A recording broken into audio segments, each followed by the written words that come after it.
Good morning, students. Welcome back to the PNU and Veterinary Higher Secondary School WhatsApp class. For the past few weeks, you learned from the lesson Lithosphere 1 endogenetic process.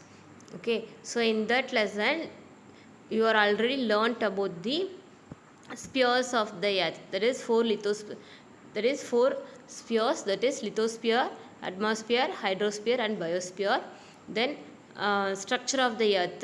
There are three types of structure: crust, mantle and core. And rocks, how to form a rocks and the types of rocks: igneous rocks, sedimentary rock, metamorphic rock. Okay, so today we are going to learn about the part of the lesson geomorphic process. Okay, geomorphic process. So geo means earth. Okay, geo means earth. Morphic means shape. Okay, earth shape, or morphic means form, structure. So that is called as the morphic. Okay, so earth structure. So earth structure வரக்கூடிய மாற்றங்கள் எப்படிலாம் வருது இந்த லெசனில் பார்க்க போகிறோம் next. Okay, so today next we have learnt about types of plate boundaries. Okay, types of plate boundaries and then movement of continental plates. Okay, so today we are going to learn about only two process. One is geomorphic process, types of plate boundaries and movements of continental plates. Okay,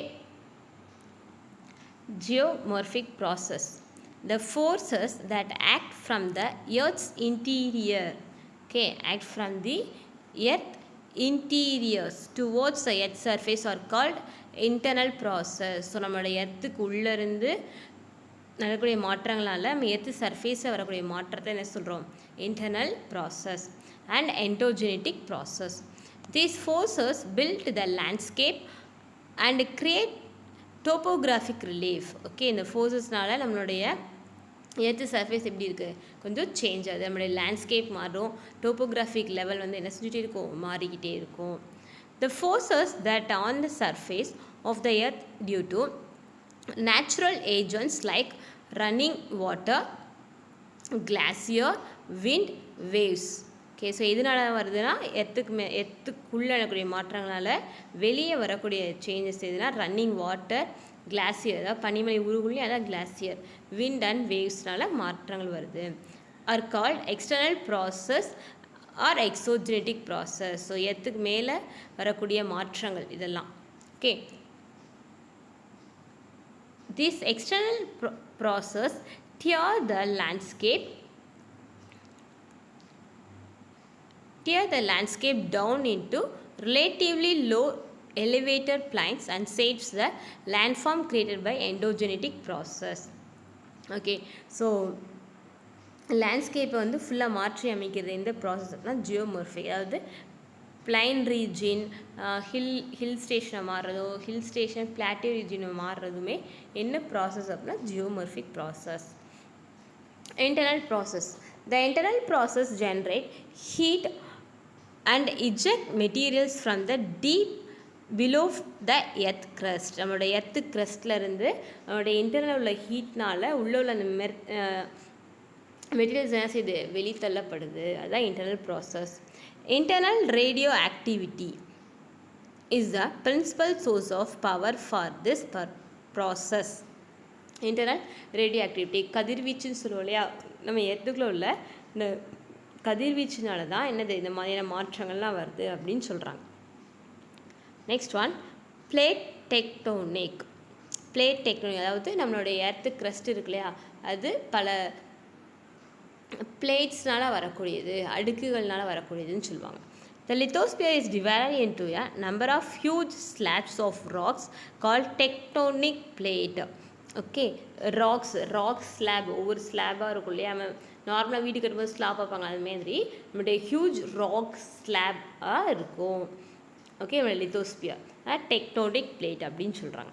These tectonic plates are divided into major and minor plates. Okay. So மேஜர்ன்றப்போ 7 major plates இருக்குது, 5 minor plates இருக்குது. Okay. These plates float independently over the mantle. So இந்த plates எல்லாமே எது மேலே வந்து float ஆகிட்டு இருக்குன்னா மேண்டில். நம்மளுடைய ஸ்ட்ரக்சர் ஆஃப் த எர்த்தில் பார்த்தோம் இல்லையா. ஸோ இன்டீரியர் இருக்கிறது கோருக்கு மேலே மேண்டிலுக்கு மேலே தான் க்ரஸ்ட்டு. ஸோ இந்த க்ரஸ்ட்டு வந்து மேண்டில் எப்படி இருக்குது, ஃப்ளோட் ஷேப்போட மிதந்துக்கிட்டே இருக்கும். Collisions of these plates produce mountain ranges and other irregular surface features both on land and ocean floor. So அந்த ஃப்ளோட் ஆகிற அந்த பிளேட்ஸ் வந்து என்ன செய்யணும், ஒவ்வொரு நேரம் கொல்யூஷனாக கொஞ்சம் ஒருங்கி நிற்கிறது, ஒரு பிளேட் இன்னொரு பிளேட்டோட மோதுறது, விட்டு விலகிறது. ஸோ இந்த மாதிரியான மாற்றங்கள்னால தான் மவுண்டைன் ரேஞ்ச் ஃபார்ம் ஆகுது. இர்ரெகுலர் சர்ஃபேஸ், நம்மளோட எர்த்து சர்ஃபேஸில் உள்ள அன்வான்ட் சர்ஃபேஸ்லாம் வருது. அது வந்து லேண்ட்லேயும் வரும், ஓஷன் ஃப்ளோர்லேயும் வரும். This phenomenon is called a plate tectonics. The movement of tectonic plates is due to thermal energy from the mantle. So இதுக்குரிய காரணம் என்ன எனர்ஜி, தெர்மல் எனர்ஜி. ஸோ நம்மளோட எர்த்துக்கு இன்டர்னலாக உள்ள எனர்ஜினது தெர்மல் எனர்ஜி. ஸோ தெர்மல் எனர்ஜினால தான் நம்மளுடைய பிளேட்ஸ் என்ன செஞ்சுட்டே இருக்கு, மூவ் ஆகிட்டே இருக்கா. ஓகே, சரி. The movement of tectonic plates is due to thermal energy from the mantle. Now we have a better understanding about the plate movements and its relations to earthquake and volcanic activities. So நம்ம next என்ன பார்க்க போறோம் அப்படின்னா types of plate boundaries. Okay, so types of plate boundaries. So types of plate boundaries la first one convergent boundary. Okay, so first one is convergent boundary. Here the plate moves towards each other. Sometimes a plate sinks under another. Okay, நான் இப்போ ஒரு demo செஞ்சு காட்டுறேன். So convergent boundary. So convergent பவுண்ட்ரினா இது ரெண்டு plate அப்படின்னு வச்சுக்கலாம். ஸோ நம்ம ஏற்கனவே சொல்லிய டெக்னானிக் பிளேட்னா எப்படி இருக்குன்னா ஒரு ஷெல்ஃபு, ஒரு ஹியூஜ் ராக் செல்ஃப் என்ன சொல்லுவோம்னா டெக்னானிக் பிளேட்டு. ஸோ இது ஒரு பிளேட்டு, இது ஒரு பிளேட். ஓகேவா. ஸோ இதில் வந்துட்டு கன்வர்ஜென்ட் அப்படின்னா ஒரு பிளேட் இன்னொரு பிளேட்டை வந்து என்ன செய்யுதுன்னா இப்படி புஷ் பண்ணுறது.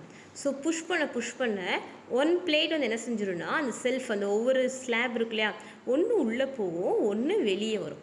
ஸோ இப்படி வெளியே வர்றதுனால ஒன்றோட ஒன்று மோதும்போது எப்படி வந்துடும் அப்படின்னா நம்மளுக்கு இது மாதிரி ஹில்ஸ் மாதிரி வரும். ஸோ இதுதான் நம்மளுடைய ஹிமாலயன் வந்து ஃபோல்டு மவுண்டைன் சொல்லும். ஸோ இந்த மாதிரியான பிளேட் இப்படி ஒன்றோட ஒன்று இன்டர்செக்ட் ஆகுது. ஓகேவா. ஸோ இதை தான் நம்ம என்ன சொல்லணும்னா கன்வர்ஜென்ட் பவுண்ட்ரி அப்படின்னு சொல்லுவோம். ஓகேயா. ஸோ இந்த பிளேட் வந்து இப்படி ஒன்றோட ஒன்று மோத அந்த பிளேட்ஸ்னால் இது ஹை ஆகிட்டே இருக்குது. So this is called as the convergent boundary. Okay, so next one is the divergent boundary. So next one is the divergent boundary. So divergent boundary means here the plates pull away from the each other. So இது ரெண்டு plate இருக்குன்னா ரெண்டு ஒன்றோட ஒன்று என்ன செய்கிறது, வெளியே தள்ளுறது. ஓகே, புல் அவே. ஸோ ஒவ்வொரு பிளேட்டும் விலகுறது. ஓகே. ஸோ விலகும் போது நம்ம எர்த்துக்கு உள்ள அந்த லாவா என்ன செய்யும், மக்மா வெளியே புஷ் ஆகும். ஸோ அதனால் என்ன வருதுன்னா வல்கானோ எரப்ஷன்ஸ். ஓகேவா. ஸோ பிளேட்ஸ் வந்து ஒன்றோட ஒன்று மோதும்போது நம்மளுக்கு மவுண்டைன் உருவாகிற மாதிரி பிளேட் வந்து ஒன்றோட ஒன்று விலகும்போது நம்மளுக்கு என்ன ஆகுது, உள்ள இந்த வல்கானோ எரப்ஷன்ஸ் கிரியேட் ஆகுது. So that is the divergent boundary. The next one is the third one type, that is the conservative or transform boundary. Okay, conservative or transform boundary. So here the plates slide horizontally past each other. So இங்கே எப்படி இருக்குன்னா இப்படி ஒன்று மோதாமல் இப்படி விலகி போகிறது, ஹரிசாண்டலாக இப்படி இந்த மாதிரி விலகி போகிறது. ஸோ இதைத்தான் டிரான்ஸ்ஃபார்ம் பவுண்ட்ரி அப்படின்னு சொல்லுவோம். ஸோ இந்த மாதிரி விலகலாம், அந்த மாதிரி ஹரிசாண்டலாக விலகி போகிறது, ஒன்றோட ஒன்று இடிக்காது, ஒன்று செஞ்சுட்டே இருக்கும், இந்த மாதிரி உரசிக்கிட்டே சைட்லேயே ஒட்டி நகண்டுக்கிட்டே போகும் இல்லையா. So this is called as the transform boundary. Okay students, can you understand the types of plate boundaries? So there are three types: convergent boundary, divergent boundary and transform boundary.